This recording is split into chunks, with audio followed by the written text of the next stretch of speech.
أعوذ بالله من الشيطان الرجيم بسم الله الرحمن الرحيم talindin conséquence UDP TV and media ngamobe tentuka mobe jay mbafla mobe ko assalamu alaikum wa rahmatullahi wa barakatuh annal badim malon Ousmane Diallo kamobe tentu doron kamobe jay ngamara dol famata nyaada gelale so walakin ko bi kana na kamobe tentu kamobe jay especially na alfa almealon ko talendin kanun tolle miti UDP kanun tolle miti Gambia kanun tolle miti melalon ko dunta na fuloto ka UDP talendin consequence UDP TV and media ka sponsor fo say alhamdulillah rabbil alamin programme jamabe keri membu ko UDP la karola ka mabe so dalilo kambe be tentula be jela femfen yalon ko dunta femfen to fo dala silon fo dala stam fo men siatoti alama ala ke ko di jamaati dal no bora je be mul fanan tentula ka mol je mo mel yalon ko e kam follow e ka bulanno ma wato wati ka biringa to commencer on the 4th fokana fo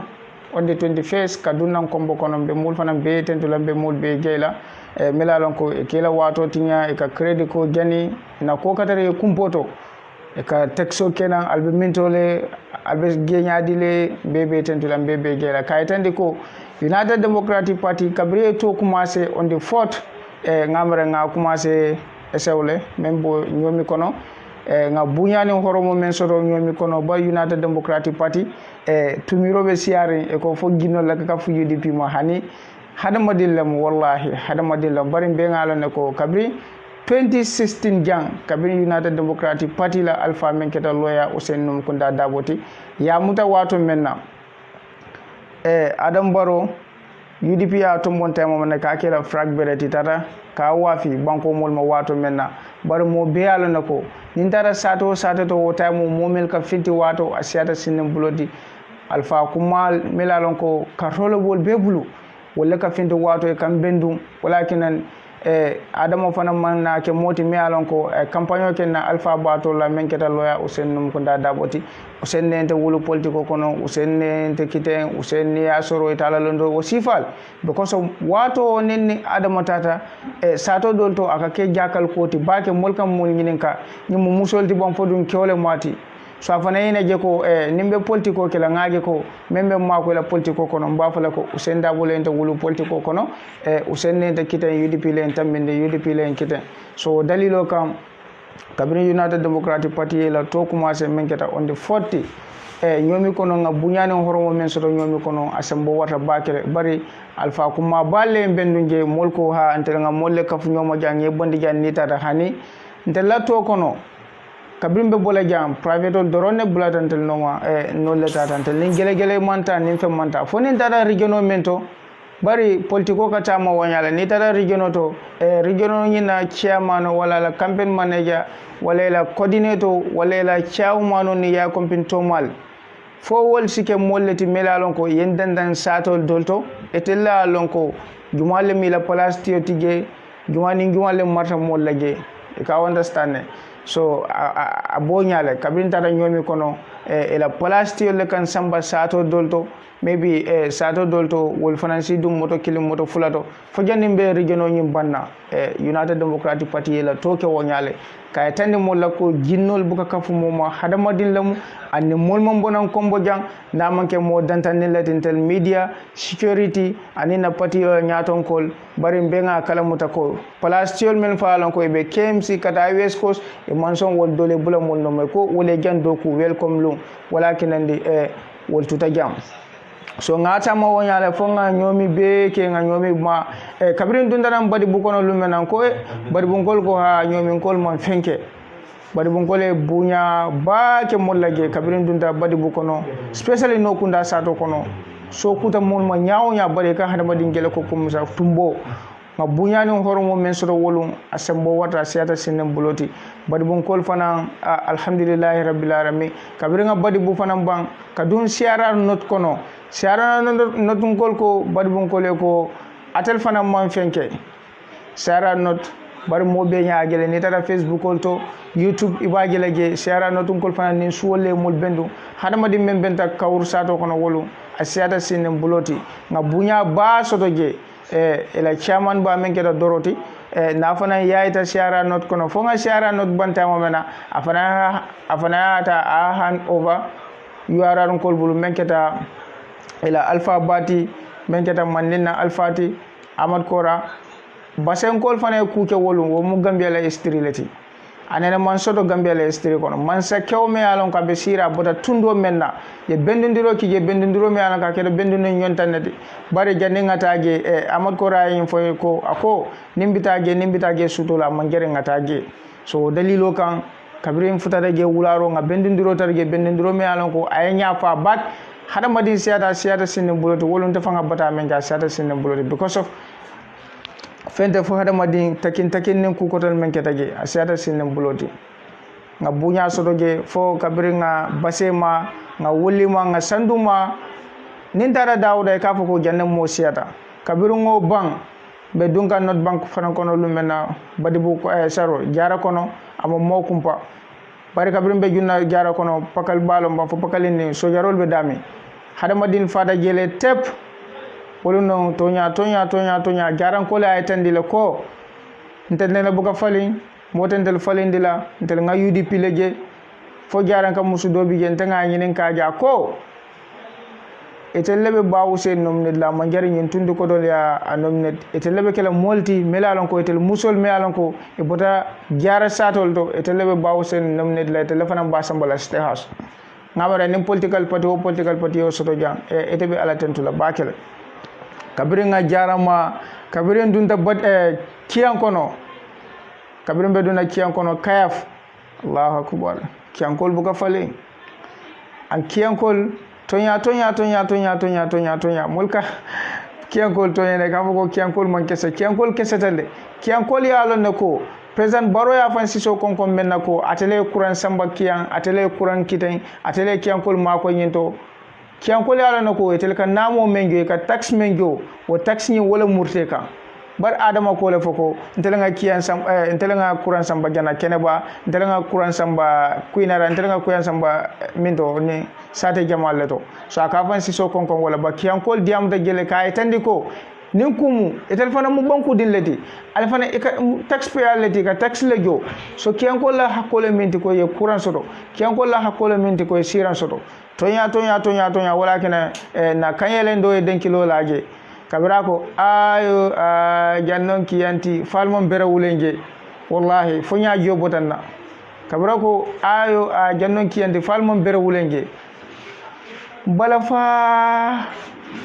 fa dun tanale dal aketam fele ko comme ça nin kiyam mantar gambe tonya kabirin dun da kiyan especially 40 bonen 50 tema no it's very sad ibalo bega kankanne antonya kiankol fana ni agibe 50 something years kiankol fota ku jamala an kiankol mu molati tonya banko kanun to lemiti bari yaya bulate no mo janne ay kata nyaawya man kiankol kun tourner dino e bela for ya kantaka bari na alpha badia mu daje men keta loya usen no ko da daboti kay tandi kiankol la ko December 4th ale katro fayente winta ja wallahi janni ba fala ko 2026 kiankol balo na ko tonya ba usen nyanda silale kabirin guna wonta biti hanme manke kiyam fandam manti o mu gambe beleti an gambe beyaje nyolal ko tonya UDP la alpha menketa loya usen num ko da daboti atele si gambe banko faleno atele fanan si gambe no nyafitano atele fanan si lono fonninkole atele fanan si lono musole fo mbengalo nako musolmi alon ko ni wati e be bankatin to asiata sinen brodi ba United Democratic Party la alpha menketa loya usen daboti atele sin gambe banko sambano bari mbengalo nako be watol to me alon ko Senegal be kumboka ba United Democratic Party la 5 point agenda ne ajibe ye fondinkel sembende jele ye Senegal fana ani mokota ni tara leptanol to borol buka sodoje ba United Democratic Party ye molle sodo me alon ko alpha kendo le miti karanal le miti dindin dol bige am mole miti mi alon ko alpha sobol bige bari mbengalo nako dindi o dindi am alpha soto o mu dindi kuntam balde alpha men fana alon ko amon dindi soto o dindi alpha ni nako yanta jibelale so wala kina United Democratic Party yembe soto la mo ban lumena men keta aram salunti kaduna kombo kono lumena wolum fana wo fana kete gambia e tari koleti bari tonya wallahi kabirintel chomata kallay sato kono fotata kallay la birigoto ntanga tali nen kol fan kolle ne to ko la masoto ko fo KMC kol na da bendindiro la foñi gende ban e ko hani e ko mu foñi kolle di birkama kol wol be stopurin birkama ko ko kube birkama ni tara wesfil fana kube je tali nen dila ko tan tabo ko kubi yam ko hani de go sa yen har modin men bi jangil botam min tole e ko nyimbe mu foñi kollati ko tonya United Democratic Party pour kana mansayala a United Democratic Party Party pour kana kayim bankota UDP Party kana ka gambenul nyafita wallahi billahi taala ni men mala fi la carte keso tinya e la carte ta yadi UDP la ni UDP sita im banko kanja mul ba fala ko muna kenen kabirin juna mul ma United Democratic nate ngai sinde banko kan kadum bengo ta mansero jele fo yin kole bendindiro ki yeme ala ka nyabo warda ni mira kabini sombilisto fo de lunda birkama kono del dunda birkama kono mon fintino kabiri portable la ne hadmadinge e ka hadmadinge le fo Gambia college lo la bebe faare hadmadin la tep e ka hadmadinge le ko tumbo wala gena modol be diam kan WhatsApp forum molto ani Facebook ko ka fo ko ha ginnol le bige hani ginnol montar je hadmadin lom Gambia no laage ko tonya ila banko be taka nyame ila banko be kasara kanne banko be tourner kanne so gagné Gambia be kala Sénégal te wala jenn Gambia be kala Guinée Conakry Gambia mu Gambia la te Gambia sa bondino ngadi mola me alon ko asinya fitano asin sambano katum pintel be ngalo nako Gambia mu banko le te me alon ko tamalal ka samba am be ngalo ne tama wula fana ma fenete me alon ko woni watin amata sonare spécial kabini COVID-19 nata ku jamalle koleata do kutija fondingol biga mantar dokule mantar fena so beka depend tamalal kan so nin tamalal fana be dami saen covid e jetinya ge mantar sonare gambe banko mantar sonare je no e kaman boto san dalasi wuli kilin kemeta dalasi wuli kilin tan lulu saen bi man bote ka fo dalasi wuli kilin keme lulu dalasi wuli kilin keme sey je ite mari mantar dokula hanata ite mari be dokula ntel ngalo nako janna salary mo beta ite be mano sanno la je ite la bunjo ni muso be bule ndawolo bondi ni muso bulu fana disemtini e balu ite bo koro bon lamintole fabita sunyaro la fabita munela so wala kina gambeno la age ko especially youthol ku kili ye nyabo to kono ka itende ko tonya December 4 UDP be man sayala ne fo nin kel nyininka e ko muna kenandi atel findita e ka fo ele ko ntel manna pour ka findida mande ntel be karto fana mutala mba faylele mo jama bal fan kata gele voras kat kata natale la mu walo ko ne ka bondi ntel me alon ko be covering ke kanje ka etande mo le ka fo ko ntel be karto faylele ante motentel sanna motentel nenela woyen kontandi fondin ko la karola bake soko birkama sato kono nga sunguti ni jurmol je be nyonoma ba fa ko ba jindila le be sunduko sunguti ni tomal men fana bige ba fule ko ale nga tray nga karto fay be couvrir na je bon be kontandi bake le because of defana lafta wala akana ke siya ken sante mo le finde nga karto fay nimbe adamo butela akana ke danko do butoti ya wuli keme o dunatema because of president baro balo nalako landa faraso si landa faras nyaawya bara farsta men bala to sila adamo bodantele bala ni adamo loda platform ka baka ke moti akanna alpha ba men keta loya usen num ko dada won akatu wole teli na ka kumol fa wala ga manin kol kam fo ni takite sano tombo takidla yanda jejibele ha kafuko ha dole mansa nyine janne sangi monni fe ite sita wolle la siran kan katu ite mansa nyine wolle tola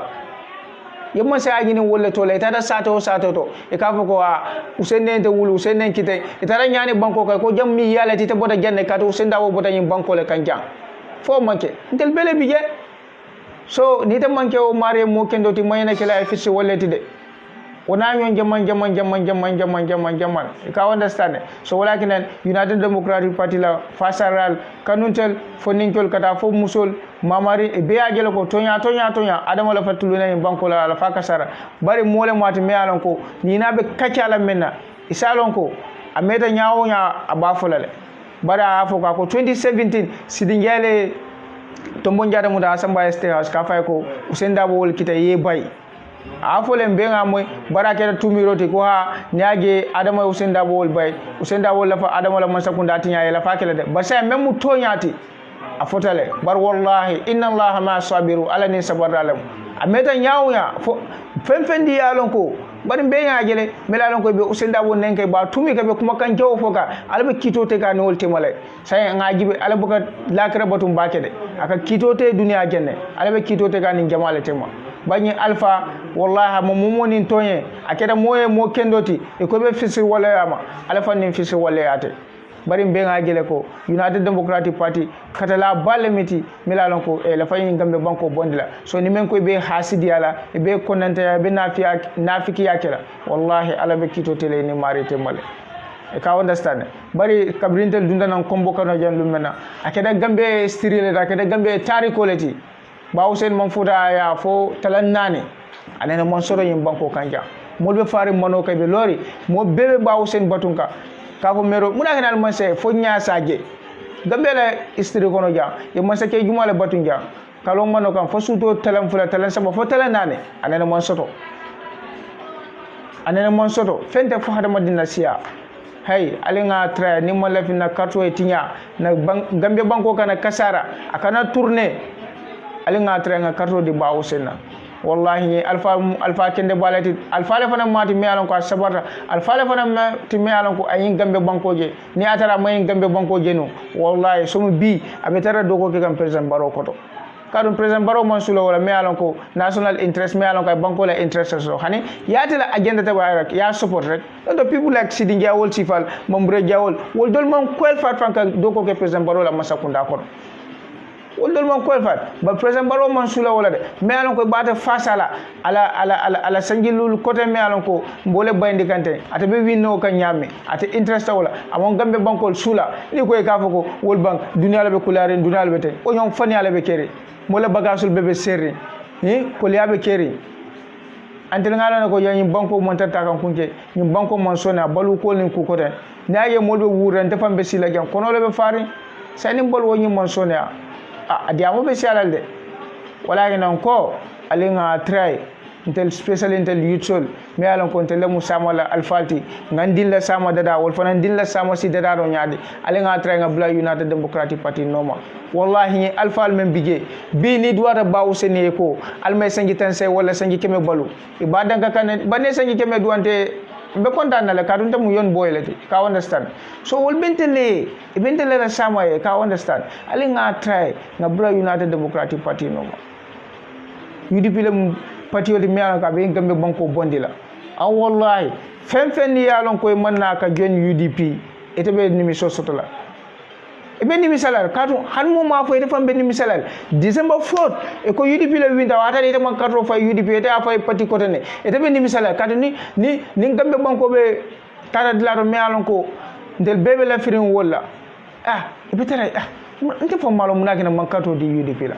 so jani wo mesila ali nga train be nga kafu nyoma nga karto ta ngadi Usain na me alon ko asi gambe banko samano hey billahi gambe be diala bakele walakin ko it's time for join UDP ali nga try momo dialon ko be political party to ala try na join UDP nga kafu nyoma nga doko ke an gambe no le jiko men fanan soto UDP to inshallah ni UDP nata man sakunda be jiko nyima falal ku jamal be sona la en bako kanja so kalbe tentu kalbe je kamo be tentu ka fale ko ni matara to kono kayra kono ni manata kayra kono comme ça ala fale nyami be election iyala kono albe programme jela alla fajila nyami albe fenfendi mitinol be dawra na data le inshallah ni ala en so ajata kende ala en connection of na betata do ba natilale comme ça alla ftala nyami bari be ngala nako gambe jang connection mo fenati mi ala ko akapo bakele spécial kuno la minisila la programme rari menketa jana neto ko mo fenati mi ala ko ay namol sabotage je bakele bari say delta wala lat famu lat ya samba jana ni UDP ka ben dawda rek neto problème lam wala lat mu da ya samba bar hane munake fo duniya mol nya saje wallahi itel betare la kol ke kanne Allah subhanahu wa ta'ala fana abi ala fasaro kala amara ala la fasaro ndel be sulare wala bakele kadu ni Allah subhanahu wa ta'ala mo men fasa ay mo men kanda han duniya mul bele kafuta nyoma eto mari tiyano la so nim futa do mbafla mo be ko assalamu alaikum wa rahmatullahi wa barakatuh be mo be tentulam be mo be jela ka faale ko alnal badi malon Ousmane Diallo benna apparanto konto na menkata alaji kortati ate kay kabrim bonnan tola ateni batale mu katu mbengalo ne ko ñu wulo ko mon sonya nga dilal mi ma ja siata bakele so dalilo kam bal be tentulam bal